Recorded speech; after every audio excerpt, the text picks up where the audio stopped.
Est-ce que vous êtes des personnes intéressées, des personnes qui connaissent le sujet ou pas? J'ai décidé d'aller vraiment dans une présentation assez globale. Et vraiment, donc c'est une expérience pour moi, j'espère que j'arriverai à vous faire passer le bon message.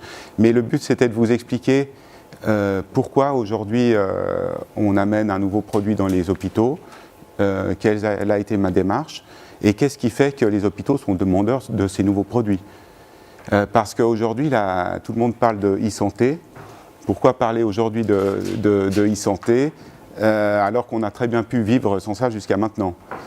Et là, maintenant, on voit une course-poursuite entre tous les hôpitaux qui veulent se numériser. Je veux être l'hôpital numérique avant les autres. Pourquoi tout à coup cette précipitation arrive? Alors la réponse, elle est assez simple, c'est qu'on a des lois fédérales, et ces lois nous obligent aujourd'hui à changer. Donc je vais en parler un petit peu dans mes présentations. Mais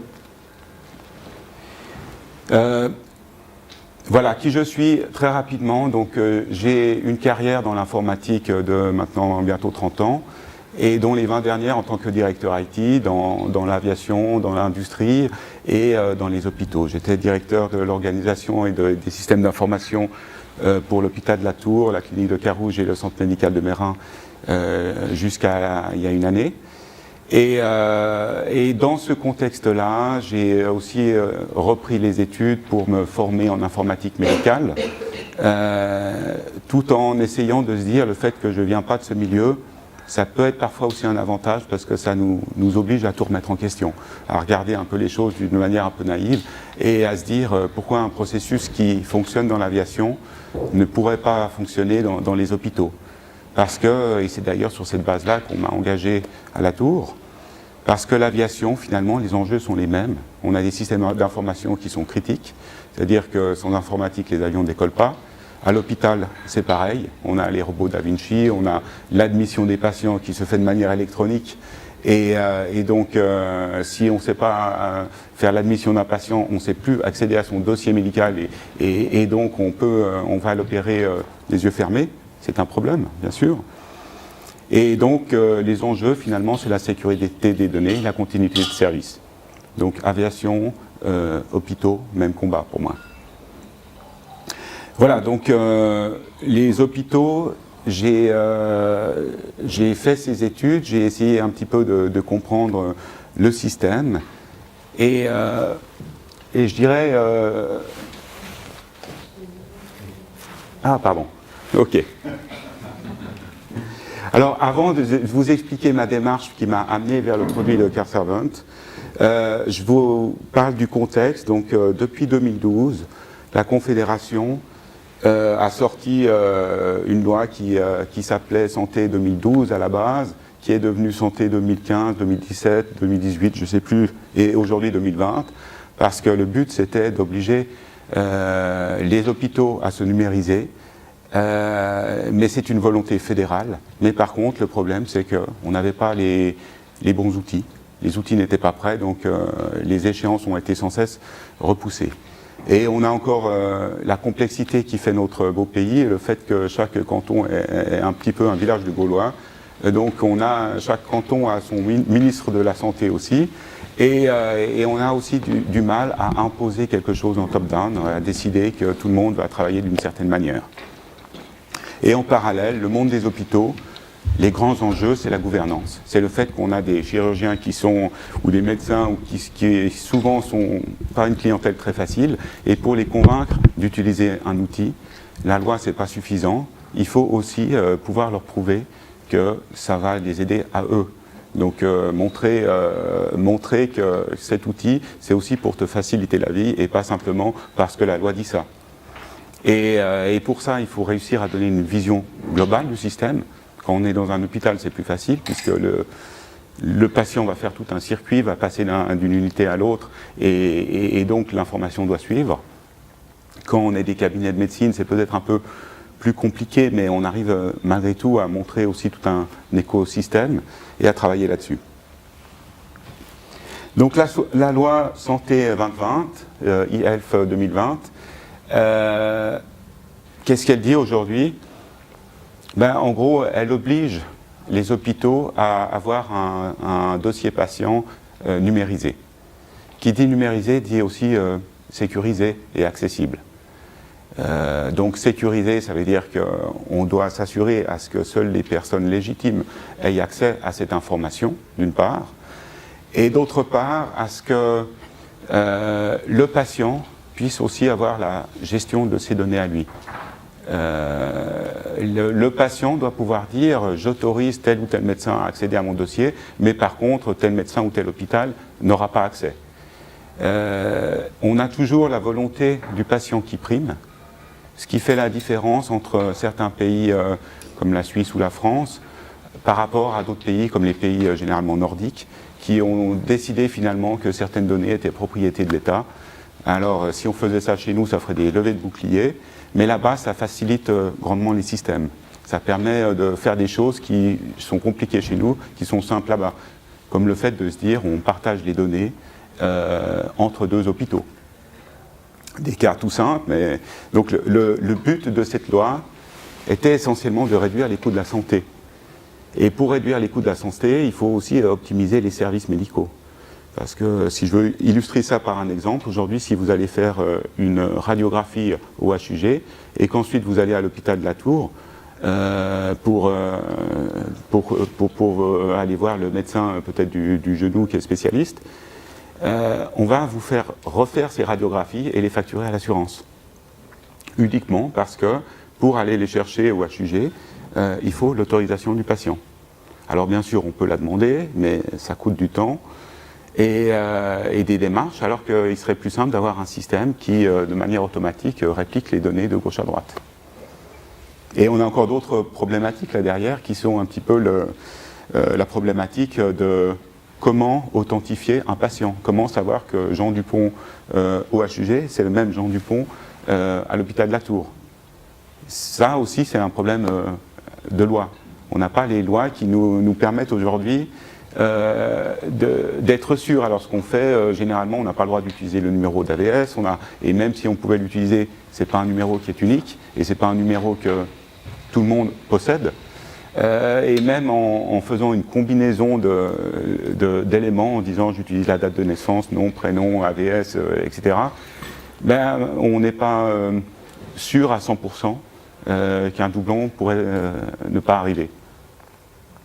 Alors voilà, avec encore la problématique aussi que certaines personnes vont se faire soigner en utilisant une autre identité. Ça s'est beaucoup vu avec des personnes qui sont peut-être des clandestins en Suisse, qui n'ont pas d'assurance et qui vont demander la carte d'identité du copain, la photo ressemble un peu et je peux avoir des soins. Mais bien sûr, ça peut créer des problèmes. Voilà, donc on a la loi sur la protection des données qui regroupe un peu la problématique que j'ai évoquée tout à l'heure. Donc être sûr que mon dossier, j'en suis propriétaire.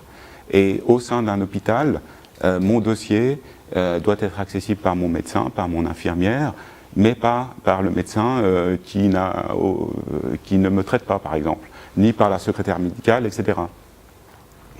La problématique, c'est que maintenant, on essaye de mettre en place des dossiers patients dans les hôpitaux, et un dossier patient doit suivre le patient dans son circuit.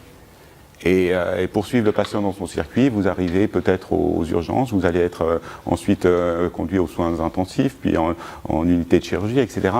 Il faut que l'informatisation de toutes ces unités soit faite pour que ça marche. Et aujourd'hui, on sait que ce n'est pas toujours facile. À l'hôpital de la Tour, par exemple, on a 350 chirurgiens qui intervenaient. Mais ce n'est pas des employés de la Tour. C'est des chirurgiens qui interviennent depuis n'importe où et qui utilisent l'infrastructure. L'unité de chirurgie n'a pas de médecin interne, donc personne qui peut prendre en charge le dossier patient. Et donc, finalement, c'était une mission impossible d'informatiser ce département avec un logiciel pour lequel on a besoin d'une semaine de formation pour savoir l'utiliser. C'est une des problématiques. Je peux poser une question? Bien sûr. Comment on fait pour, si, par exemple, le CHUV utilise un certain modèle de dossier qui n'est pas compatible avec les HUG et le patient Exactement. le cœur et va de HUG au CHUV. Mais c'est exactement ce qui arrive aujourd'hui. On a les mêmes médecins qui opèrent au HUG et au CHUV. Donc au HUG, ils ont leur propre système DPI. Au CHUV, ils ont Soariane, qui est un système aussi qui est aussi un autre problème, puisque Soariane, le fournisseur a annoncé que le produit allait mourir dans les 10 ans. Et donc ça, c'est aussi un autre problème. Aujourd'hui, il n'y a pas de solution. C'est-à-dire que la solution, c'est qu'on dématérialise le dossier du patient. Donc on va l'extraire dans un PDF ou sur du papier, et ensuite on va le transmettre du HUG au CHUV. Avec la problématique que quand on a du papier, on n'arrive pas à faire des recherches, on n'arrive pas à faire des statistiques, ça nous ferme beaucoup de portes, qui pourraient nous faire bien sûr économiser les coûts sur la santé et aussi bien sûr mieux soigner le patient parce qu'on a accès à toute l'information. Et la loi gère pas ça. Alors, le problème, c'est que la loi nous dit tu dois être informatisé, mais elle ne nous dit pas avec quoi et elle impose rien du tout. Et après, on a toujours ces guéguerres Lausanne-Genève, si le CHUV prend ça, les HUG ne prendront pas ça, et vice-versa. Et ce qui est vraiment un gros problème pour moi. Donc il existe maintenant des protocoles, j'en parlais dans ma présentation, une norme qui s'appelle HL7 par exemple, qui permet de rendre les logiciels compatibles entre eux, de faire en sorte à ce qu'un logiciel puisse mieux communiquer avec un autre en utilisant des normes. Et donc ça facilite un peu les choses, mais on a aujourd'hui quand même laissé une logique, on n'a pas de loi aujourd'hui qui nous dise comment je dois informatiser mon hôpital. On nous dit simplement qu'il faut le faire. Voilà. Et une autre facette de cette loi IELF 2020, qui est celle dont je vais parler aujourd'hui, c'est le libre choix du patient. Ça a été fait à la base pour réduire les coûts de la santé aussi. C'est-à-dire que le patient, on sait qu'aujourd'hui un hôpital privé, bizarrement, coûte moins cher à l'assurance qu'un hôpital public. Et il y a différentes raisons. D'une part, les salaires sont plus bas dans le privé. D'autre part, l'hôpital privé, généralement, je ne devrais pas le dire, mais mieux géré parce que c'est une structure privée. Et également parce qu'ils n'ont pas non plus de mission comme le public a. L'hôpital public a l'obligation de faire... alors si on est dans un hôpital universitaire, on fait de la R&D, c'est un coût bien sûr, mais le public a l'obligation aussi de recevoir tous les patients. Un patient a un problème, le privé peut décider aussi, je ne le prends pas et on le refile au public. Toutes ces choses font que finalement les coûts sont en moyenne pas mal plus bas dans le privé que dans le public. Les autres avantages, alors quel est le gain maintenant du privé de prendre un assurant, une personne qui a une assurance de base, sachant qu'il va se faire rémunérer à 45% finalement du tarif normal.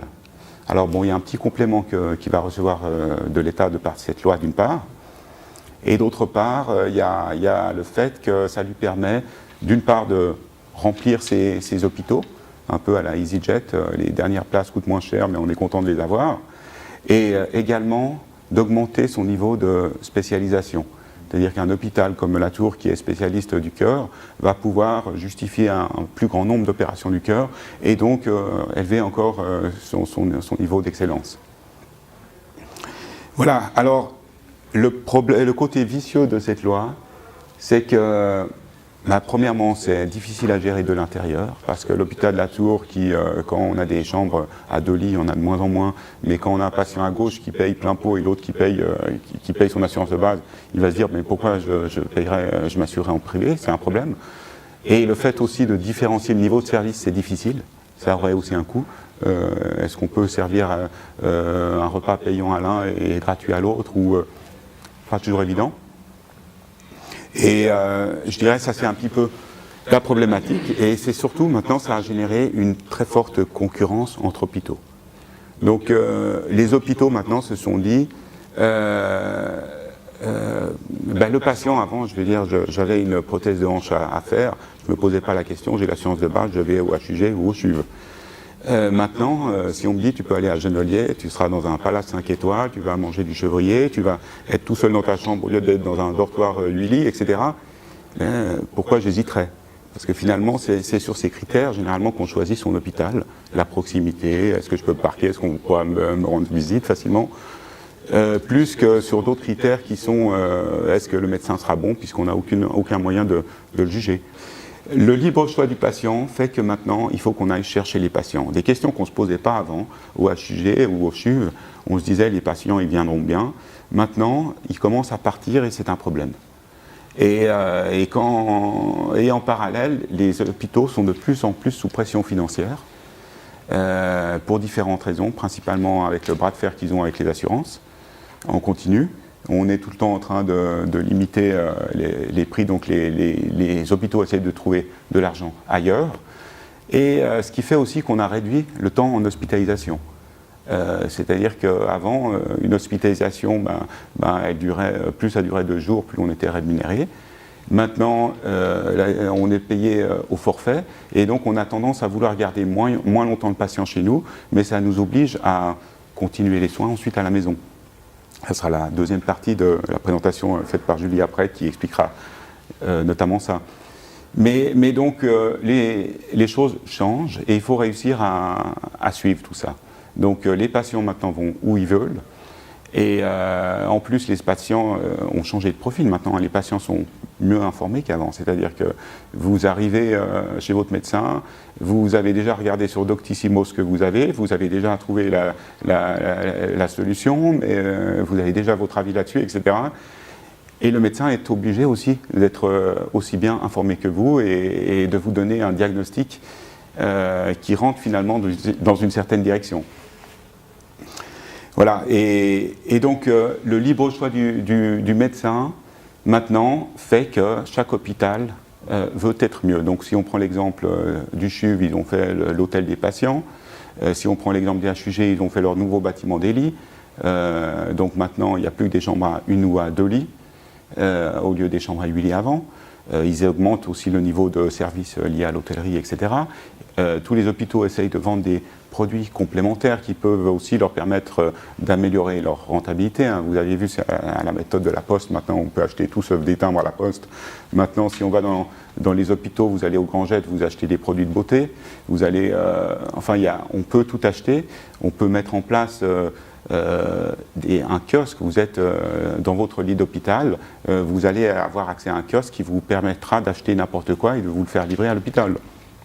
C'est une des fonctionnalités de CareServant d'ailleurs, etc. Donc, dans cette optique-là, l'hôpital de la Tour m'a dit on est en train de construire un nouveau bâtiment, il faut que tu nous trouves quelque chose pour qu'on soit innovant. Donc, on m'avait chargé d'un projet qui s'appelait domotique à la base, puisque le but c'était de mettre une tablette au chevet du patient pour pouvoir lui donner un service qui lui donne plus de confort, donc l'accès au store, remonter les lits, etc., enfin tout piloter, avec un côté divertissement.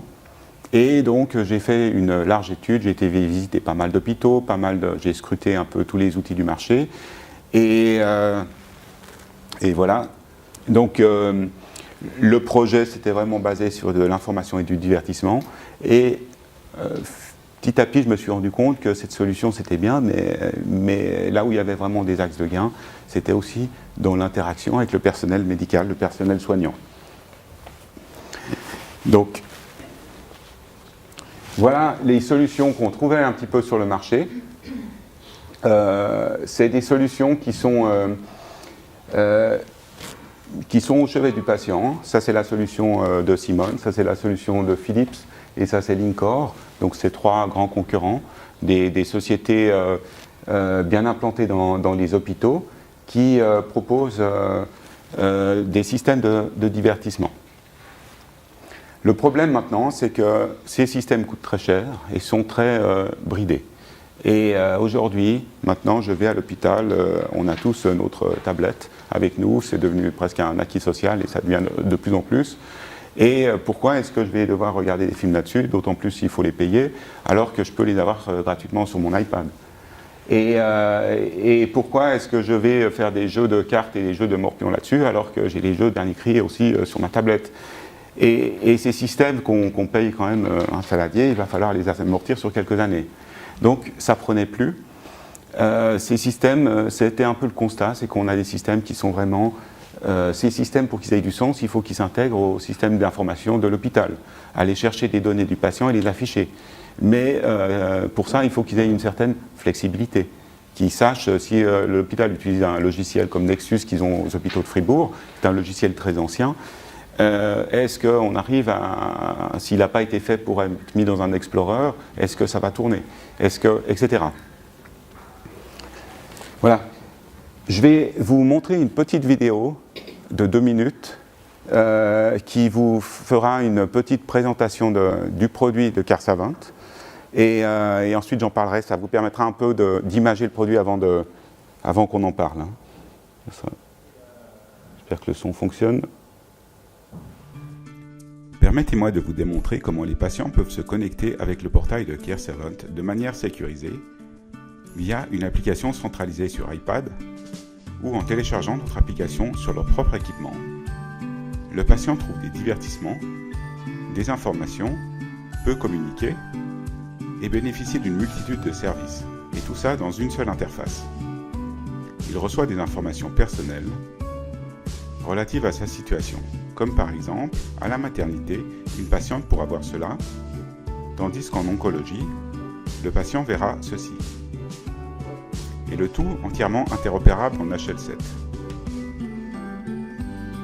Toutes sortes de données médicales sont disponibles au chevet du patient. La communication et les processus hospitaliers sont améliorés, comme par exemple la commande de menu, les appels infirmiers pour des services en chambre, ou les appels vidéo. Le patient peut suivre son programme journalier.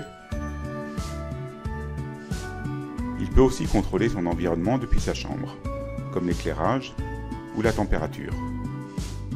Regarder la télévision, profiter de YouTube et du reste de l'Internet, jouer à des jeux de dernière génération. Il apprécie les nouvelles photos envoyées par la famille via une connexion sécurisée. Il peut écouter la radio, des livres audio. CareSavant offre aux patients une expérience innovante et rend les flux d'informations plus efficients. CareSavant, l'implication du patient, divertissante, personnalisée et bénéfique.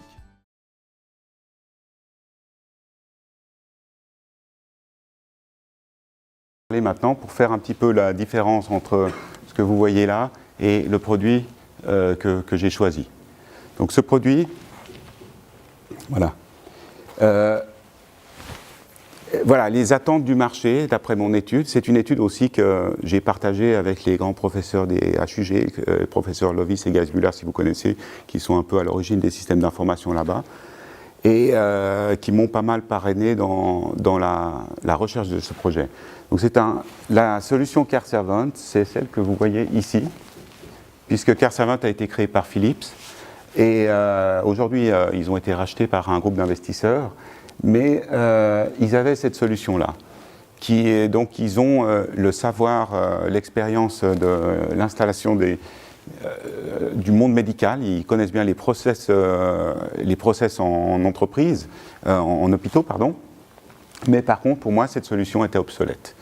Donc, ils avaient un prototype sur iPad et ils m'ont proposé de les rejoindre pour les aider à faire évoluer leur offre, d'une part.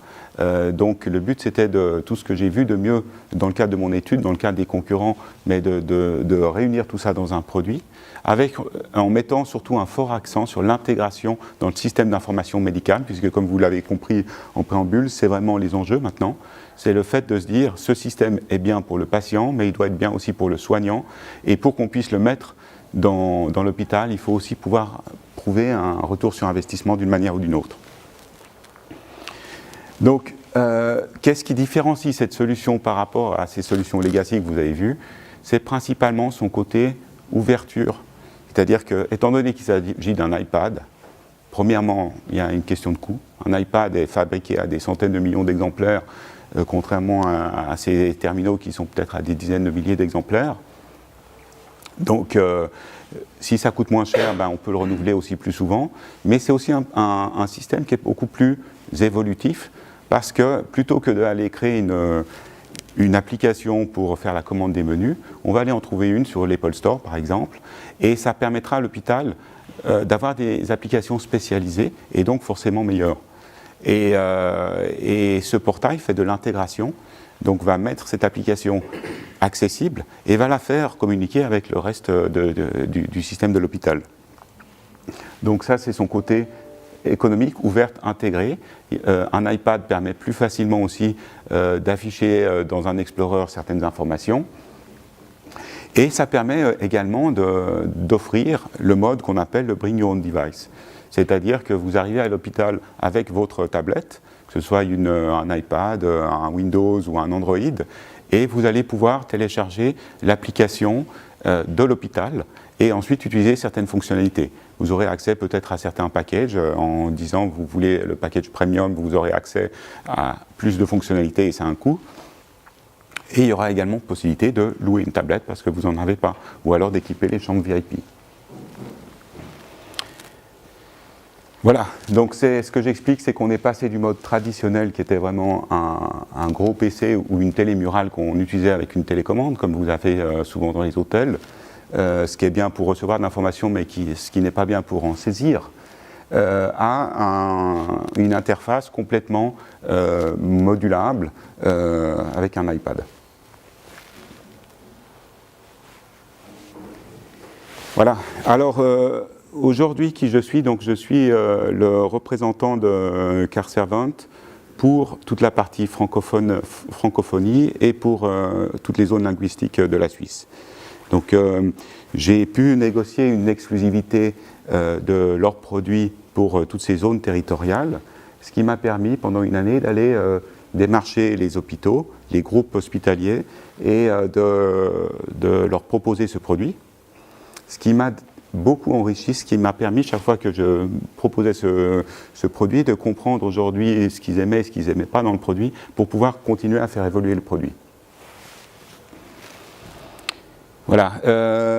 Donc on s'est donné un certain temps pour aller modifier le produit et lui ajouter les fonctionnalités manquantes, puis aller le présenter dans des salons pour voir son intérêt, voir comment il se différencie. Donc on a fait le salon de Utrecht en Hollande l'année passée d'abord, puis le salon HIT de Paris, qui est la référence en francophonie. Voilà. Donc on a proposé des offres aujourd'hui qui sont des offres complètement agnostiques, c'est-à-dire que ça peut tourner sur une télé, sur un Android, sur un iPad, sur n'importe quoi, y compris le mode Bring Your Own Device. Voilà, ça c'était le salon de Paris l'année passée. On y retourne cette année. Et donc aujourd'hui, CarServant est présent dans ces 4 pays, en Autriche, Allemagne, en Hollande et en Angleterre. Et on est en train de prospecter maintenant toute la francophonie. On est en Suède aussi, pardon. Oh, non, c'est la Finlande. Je ne vais pas dire de bêtises. On a un nouveau revendeur. Voilà. Donc on a aussi des revendeurs des solutions concurrentes que vous avez vues tout à l'heure qui sont devenus nos revendeurs, notamment aux États-Unis ainsi qu'en Nouvelle-Zélande et Australie. Parce que nous sommes une toute petite société, mais avec un produit innovant et un produit qui finalement correspond à la demande, mais n'a pas encore la force de vente des concurrents. Voilà, alors ça c'est les références d'aujourd'hui, une partie des références. Et sinon, on a dû trouver des fournisseurs d'accessoires, parce qu'en hôpital, on peut voir, on aura la possibilité, du fait qu'il s'agit d'un iPad, on peut laisser toutes sortes de possibilités. Donc en haut à gauche, vous avez par exemple un bras articulé avec l'iPad au bout. On peut le mettre sur une table de chevet, on peut le mettre sur une table à manger. Tout est possible. On peut aussi l'avoir en mobile, l'accrocher au mur, le verrouiller quand on ne l'utilise pas, etc. Donc là, j'ai pris un exemple de ce qu'on peut faire. Et on s'est trouvé un fournisseur dans la région lyonnaise qui fait du sur-mesure et qui peut nous faire vraiment n'importe quoi.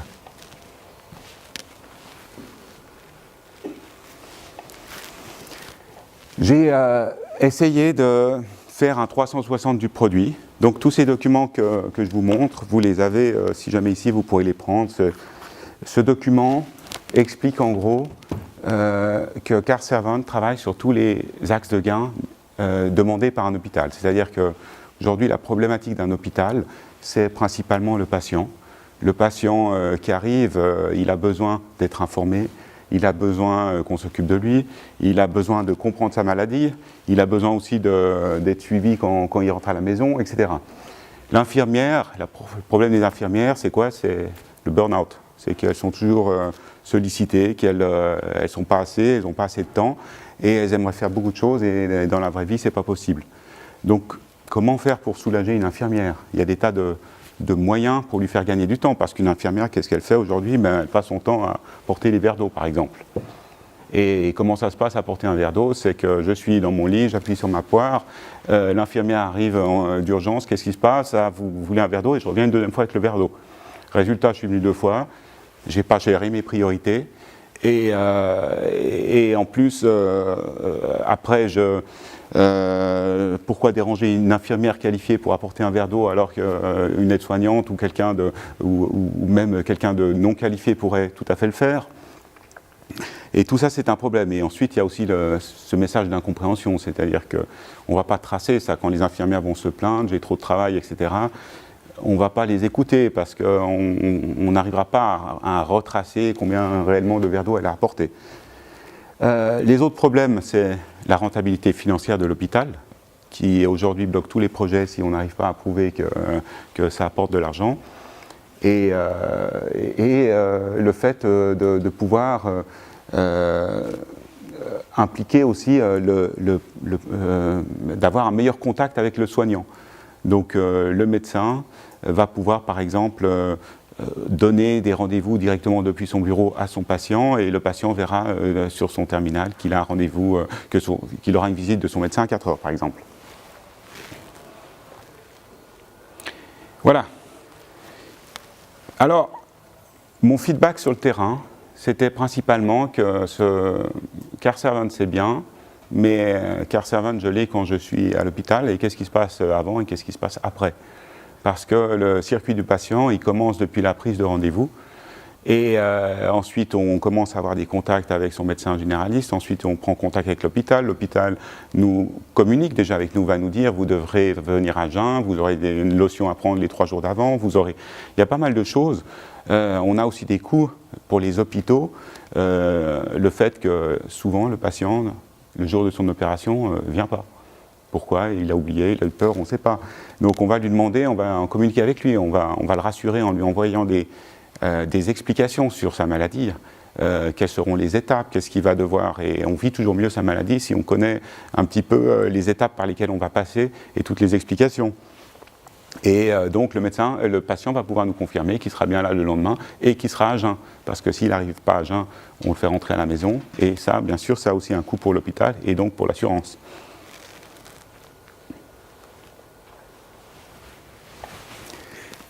Voilà, alors riche de ça, je me suis posé la question de quel était puisque finalement toute ma carrière, j'étais directeur des systèmes d'information, et ça nous oblige à avoir une vision holistique d'un système, d'un établissement, et de comprendre toutes les interactions entre tout le monde. Et c'est ça qui m'intéresse plus que de me baigner dans un produit.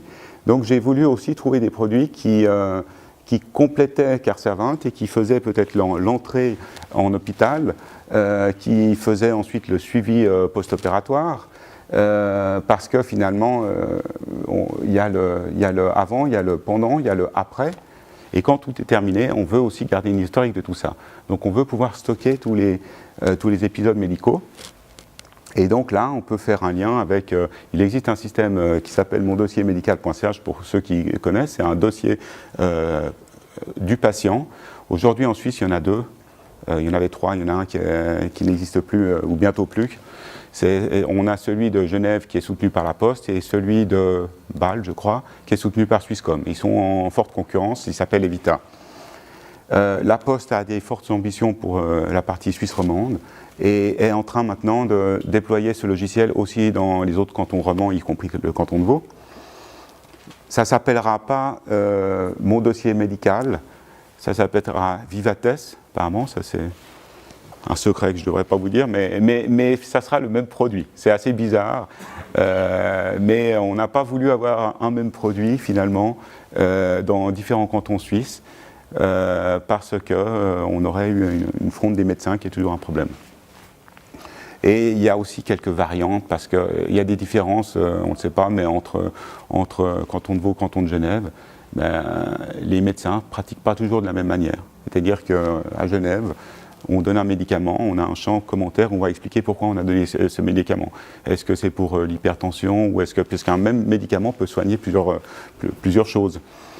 Dans le canton de Vaud, c'est interdit. Ils ont décidé de ne pas mettre la raison parce que c'est intrusif, etc. Et donc, si un logiciel qui prévoit ce champ-là aurait fait des levées de bouclier, justement, et c'est pour ça qu'ils ont décidé de faire le même logiciel avec plusieurs variantes. Bref, je m'évade un peu, mais tout ça doit être ensuite stocké dans le dossier du patient et dans le dossier de l'hôpital. Donc là, j'ai mis Soariane pour l'exemple, qui est celui du CHUV. Voilà, donc plutôt que de devenir care servant, j'ai décidé de trouver un réseau de partenaires et avec ces partenaires, de travailler sur cet écosystème et de pouvoir proposer cet ensemble. Et cet ensemble, donc, qu'est-ce que j'avais besoin pour pouvoir réussir? J'avais besoin de partenaires financiers. Pourquoi? C'est parce que surtout en France, l'investissement monétaire est un problème au départ. Ce système me plaît, mais si je dois mettre 100 000 francs sur la table pour commencer, je ne peux pas me le permettre. Et il y a aussi le côté service IT, c'est-à-dire que si je suis un hôpital de 20 cliniques en France, un groupe de 20 cliniques, il faut aussi avoir une présence en France, proche de chez moi, pour pouvoir assurer le service. Et si vous n'avez pas ça, vous ne remplissez pas les critères. Et ça, c'est les problèmes de logiciels provenant de start-up, c'est qu'on n'a pas encore la taille critique qui permet de nous imposer. Novacom, c'est un logiciel leader en France qui commence à s'imposer aussi en Suisse. Il a été choisi déjà par 2-3 établissements. C'est un logiciel qui permet de faire de l'intégration entre différents logiciels hospitaliers. On a parlé tout à l'heure d'HL7, c'est ça. C'est le fait de pouvoir dire le CHUV utilise Soariane, les HUG utilisent le DPI, on veut partager les données entre les deux, c'est le boulot des Novacom. Ambucare, c'est le logiciel qui était sur l'écosystème qui fait le avant et après. BeWell Connect, c'est les objets connectés que Julie va nous présenter tout à l'heure. Et Dinseo, c'est des serious games. Donc on s'est dit ce qui fait finalement la valeur de care servant, c'est son contenu. Et son contenu doit être adapté au contexte. C'est-à-dire que le but, c'est de se poser la question de qui est derrière l'écran et comment je peux l'aider. Donc si on va dans un EMS, par exemple, on a des gens d'un certain âge qui ont des pathologies comme Alzheimer, comme Parkinson, etc. Qu'est-ce que je peux faire avec eux? On peut les aider à travailler leur mémoire, donc on peut les aider, etc. Donc il y a tout un réseau de partenaires que j'ai trouvé, il y en a d'autres, je ne les ai pas tous mis, mais c'est des exemples qui montrent que ça peut avoir du sens. Je prendrai un exemple aussi, une maternité tout à l'heure. Donc ça, c'est SteamArt, c'est les serious games dont je parlais. Donc bien sûr, c'est toujours adapté au niveau de la personne qui est en face. La plateforme d'Ambucare pour traiter, pour continuer les soins en arrivant à la maison. On a également Majordome, qui est la solution de Visiomed. On pourra peut-être en parler tout à l'heure. Mais ça me permet surtout d'équiper, on peut équiper aussi l'appartement de la personne qui retourne à domicile pour pouvoir continuer à le suivre en toute sécurité. Ça peut être des choses très simples, ça peut être des capteurs de chute, des capteurs aussi présence, hein, savoir il y a des signes qui font que si on veut surveiller une personne malade ou un senior, si la lumière n'a plus été allumée depuis un certain temps ou le frigo n'a pas été ouvert, on peut suspecter qu'il y a un problème et envoyer des alertes par exemple. Donc c'est vraiment continuer le soin à domicile. C'est aussi le fait d'avoir des outils comme Julie va nous montrer tout à l'heure qui permettent de se dire je prends ma blessure en photo, je vais l'envoyer à mon médecin, j'ai un contact visuel avec lui, il n'est pas obligé de se déplacer parce qu'il me voit, etc. Et tout ça, finalement, on a aussi d'autres contraintes dont je n'ai pas parlé, c'est le vieillissement de la population, c'est que finalement, on va devoir soigner de plus en plus de monde avec de moins en moins de moyens. Et la solution à ça, c'est la technique. Là, c'est aussi un autre logiciel qui fait aussi le avant et le après, qui permet de définir des protocoles médicaux, de permettre aussi de définir des scénarios, de se dire, voilà, on va demander au patient de prendre tous les jours sa tension, et si la tension est trop haute, est-ce qu'on va dire au patient de réessayer une deuxième fois, et après trois fois de suite, ça peut déclencher une alarme, ou ça peut demander au patient de nous appeler, etc. Un petit exemple sympa, je l'ai mis aussi parce que c'est un de mes partenaires et je sais qu'ils sont membres de la fondation AAA, c'est Kokoro Lingua. C'est un logiciel qui n'a rien à voir avec les hôpitaux, mais que j'ai décidé d'intégrer dans ma proposition pour la pédiatrie des HUG. C'est qu'aujourd'hui, un enfant qui est en pédiatrie, qui reste hospitalisé pendant 6 mois, il a besoin de quoi finalement? De garder le contact avec ses parents, de garder le contact avec le lien social, de pouvoir aussi avoir l'impression d'avoir une vie et de rester sociabilisé. Et donc cette méthode, c'est un prof d'anglais qui a 6 ans, donc le même âge que l'enfant, et c'est un copain virtuel qui va me parler, me faire danser, me faire chanter tous les jours en anglais, et sans le savoir, les enfants sont des éponges, ils vont apprendre l'anglais tout en se divertissant pendant la journée. Donc on essaye de trouver des idées qui font finalement que cette solution, elle est intéressante, parce que les parents finalement vont choisir notre établissement parce qu'on va leur vendre tout ça, on va leur dire est-ce qu'ils vont se soucier, que va faire mon enfant, est-ce qu'il va déprimer, on va mettre aussi une caméra dans la classe de l'enfant. Et l'enfant pourra continuer à suivre les cours, il pourra faire coucou à ses camarades, etc. C'est comme à la maternité où on peut mettre une caméra à la pouponnière, etc. Voilà, tout à l'heure on a parlé des blocages, pourquoi c'est difficile à vendre CareServant. C'est le manque de crédibilité quand on est une start-up. Donc on a fait un partenariat avec Econocom, les flyers ici. Econocom, c'est une société qui fait 2,3 milliards de chiffre d'affaires en euros, qui est présente dans 19 pays, et que j'ai connu à l'hôpital de la Tour parce qu'ils étaient venus me proposer une des solutions concurrentes qui aujourd'hui ne veulent plus vendre, et qui ont accepté de représenter CareServant. Donc ça nous donne une certaine crédibilité, et ça nous permet surtout de proposer un modèle rentable pour l'hôpital. C'est-à-dire qu'on va proposer une tablette pour 36 € par mois et par lit, et on va commencer à la payer du moment qu'on commence à l'utiliser, et donc à la rentabiliser. À la rentabiliser parce qu'on a des retours sur investissement qu'on peut mesurer, soit en générant de l'argent, soit en optimisant du processus. Donc pour moi, c'était un petit peu la formule gagnante qu'il fallait vraiment trouver le bon produit et bien le positionner. Ça nous laisse aussi le fait, si on part sur un modèle OPEX, comme on le fait avec les photocopies, finalement on paye pour un service et pas pour une solution qu'on achète. Donc on s'engage aussi à dire que cette solution fonctionnera en tout temps. Et il y a un service après-vente, il y a Econocom, c'est une grande société IT, ils sont numéro 2 en France, donc ils ont 6000 techniciens partout en France, et ils en ont aussi au-delà, pas encore en Suisse malheureusement, mais en Suisse ils existent pour la partie financement. Mais en Suisse on a d'autres partenaires avec lesquels on est en train de finaliser les accords. Et donc on essaye maintenant de pouvoir jouer sur la flexibilité. L'offre Econocom permet de dire on va fermer la pédiatrie, pas de problème, on vous reprend le matériel et vous arrêtez de le payer.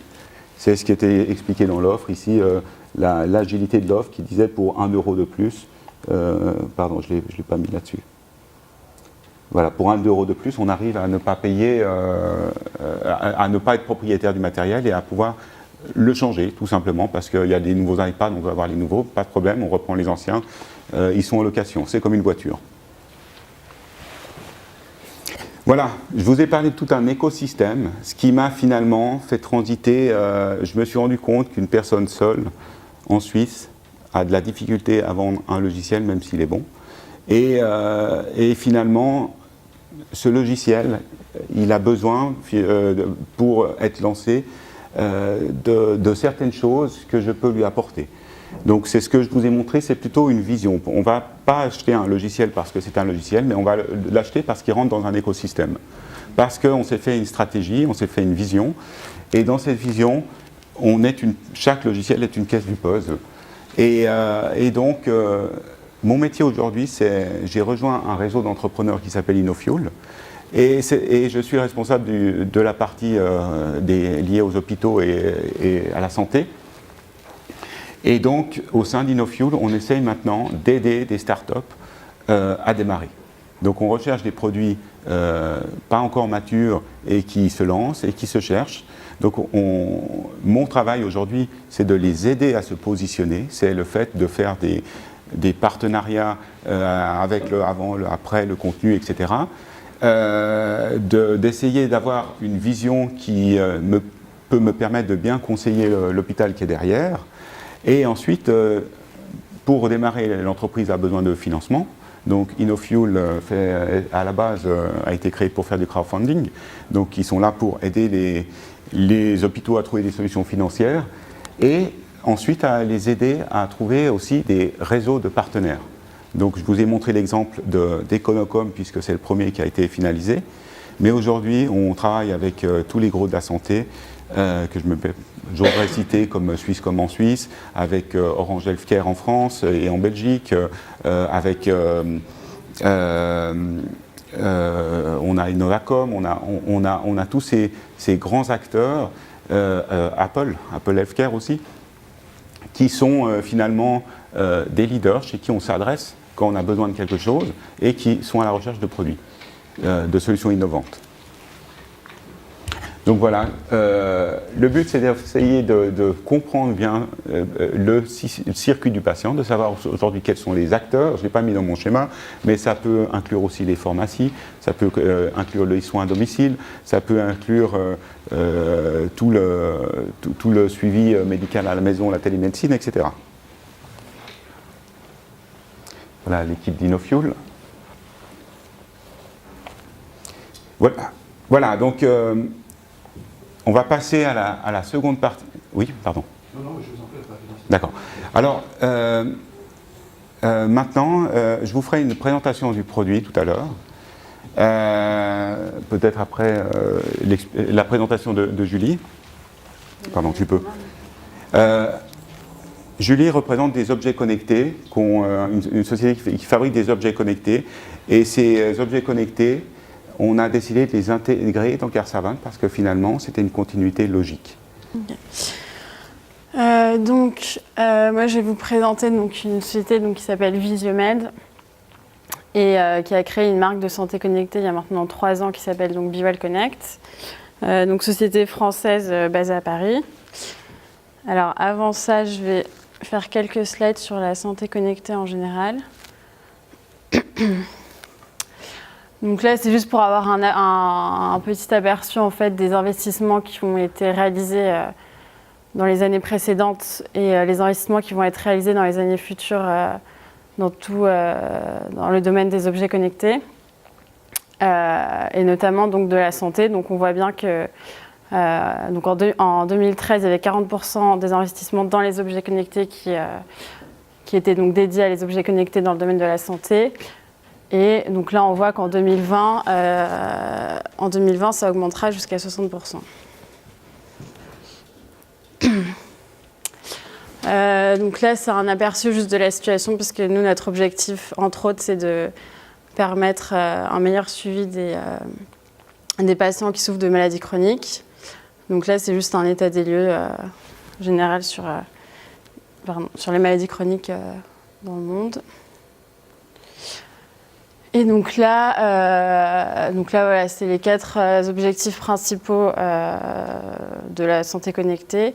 Meilleure observance des traitements, suivi des maladies chroniques, hospitalisation à distance et amélioration de la prévention. Donc Visiomed, comme je vous ai dit, c'est une société française qui a été créé donc, en 2007 avec l'invention du thermoflash. Donc, c'était le premier thermomètre médical sans contact. Suite à ça, on a développé plusieurs gammes de dispositifs médicaux électroniques, donc seulement dans le domaine de la santé. Et donc en 2014, on s'est lancé donc, dans les objets de santé connectés avec la marque BeWell Connect, qui regroupe aujourd'hui tout un écosystème d'objets de santé connectés, également des services associés à ces devices que je vais vous présenter par la suite. Donc aujourd'hui, on a développé à peu près une dizaine de dispositifs médicaux connectés. Donc qui vont du tracker d'activité, donc aujourd'hui tout le monde fait, qui n'est pas forcément médical d'ailleurs, à des objets bien plus médicaux comme par exemple un électrocardiogramme. Donc après voilà, on a donc un thermomètre, on a des tensiomètres, oxymètres, évidemment des balances, glucomètres. On a également des TENS qui permettent de faire de l'électrostimulation. Et donc oui, comme je vous ai dit, les trackers d'activité. Donc tous ces objets en fait sont connectés par Bluetooth Low Energy à une application à destination du patient qu'on a développée, que vous pouvez voir au milieu. Donc c'est une seule application en fait qui regroupe tous les devices et qui permet donc aux patients, qui est gratuite bien évidemment, et qui permet aux patients de collecter la donnée, d'avoir des graphes, de faire le suivi en fait des différentes données qui ont été prises avec les dispositifs et donc de partager ces données soit à des membres de leur famille, soit à des professionnels de santé.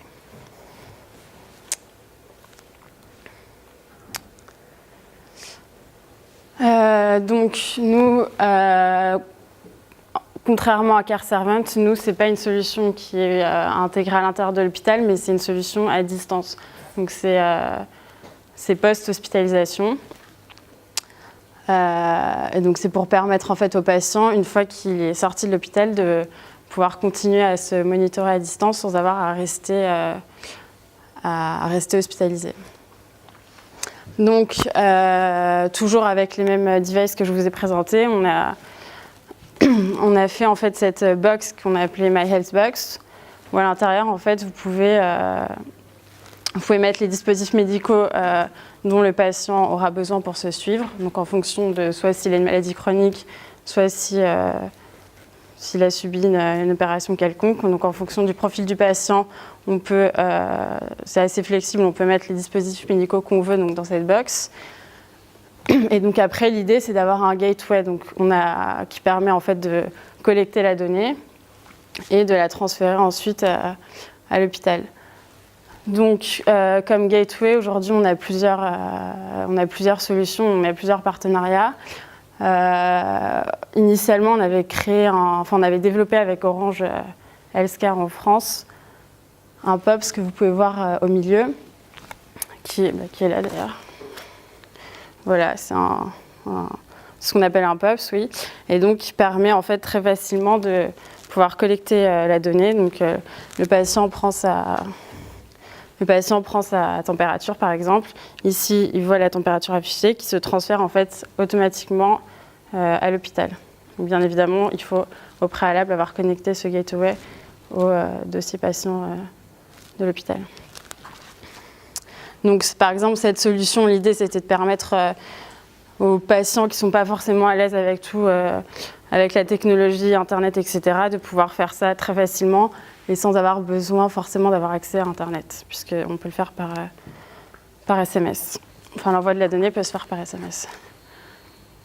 Donc ensuite, on a également fait un partenariat avec Qualcomm, qui a développé donc, cette prise tout à gauche qui s'appelle ToNet. Donc là, par exemple, c'est juste une prise que vous branchez à l'intérieur de chez vous. Et par exemple, qui est connectée par exemple à une balance que vous avez, donc une des balances BeWell Connect. Vous montez sur la balance et la donnée se transfère automatiquement via cette prise ToNet au sein de l'hôpital. Autre solution, bien évidemment, la tablette. Donc ça, sur la tablette, vous avez l'application qui permet également donc, de collecter la donnée et de la transférer. Et on a également une autre solution encore qui est tout à droite. En fait, c'est comme une box TV. Et donc le patient chez lui connecte cette box à son écran TV et ça permet c'est un autre gateway aussi également qui permet de collecter la donnée et de la transférer à l'hôpital. Hop. Donc là, je vais vous montrer juste une vidéo qui illustre la Healthbox.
Voilà. L'idée avec AirServant justement, c'est d'avoir une solution complète qui permet donc aux patients de bénéficier de la tablette à son chevet et ensuite d'intégrer cette tablette dans la box. Donc celle-ci, ça y est pas, mais normalement en fait on a un système ici pour intégrer justement les tablettes. Du coup, l'idée, c'est que comme le patient est familiarisé avec la tablette, il peut réduire en fait son temps d'hospitalisation, bien évidemment en fonction de ce qu'il a, mais l'idée c'est qu'il puisse réduire son temps d'hospitalisation et être monitoré ensuite à distance, toujours avec la tablette comme gateway et en intégrant les devices en fonction de son profil dont il a besoin pour se monitorer à distance.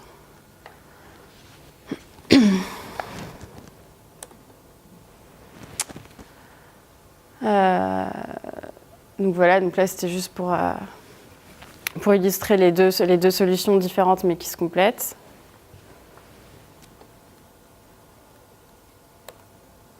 Voilà, et alors ensuite là c'est juste pour vous parler de notre dernière innovation qui est en fait la plus petite station de télémédecine portable. Donc, qui s'appelle VisioCheck, qu'on a présenté au salon du CES à Las Vegas cette année, qui n'est pas encore commercialisé, mais qui sera très prochainement commercialisé. Donc là, en fait, on a voulu réunir sur un seul et même produit, en fait, toutes les devices. Donc en fait, vous avez cette station de télémédecine à laquelle vous pouvez connecter des devices qui sont vendus également avec le produit. Donc vous avez toujours pareil, tensiomètre, glucomètre, électrocardiogramme, etc. La seule différence, c'est que cette fois-ci, ça peut être utilisé dans les hôpitaux puisque vous pouvez faire du monitoring en continu, à l'inverse de ces devices.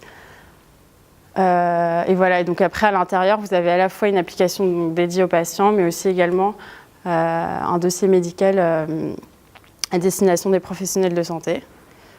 Et après, voilà, vous avez donc une caméra HD pour pouvoir faire la téléconsultation et également un microphone.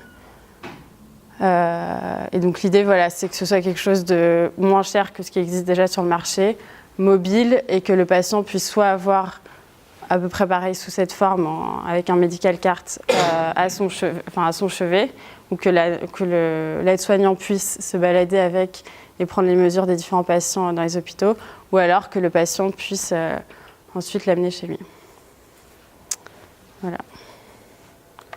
Du coup, Oui, ça vous fait part. C'est Oui. une question bête mais qui me paraît évidente, mais Dites-moi. ça signifie que les patients chez eux sont nécessairement connectés à Internet. Alors, avec VisioCheck, en fait, on est en train justement de développer une application qu'on appelle une application nomade qui ne nécessite pas la connexion Internet.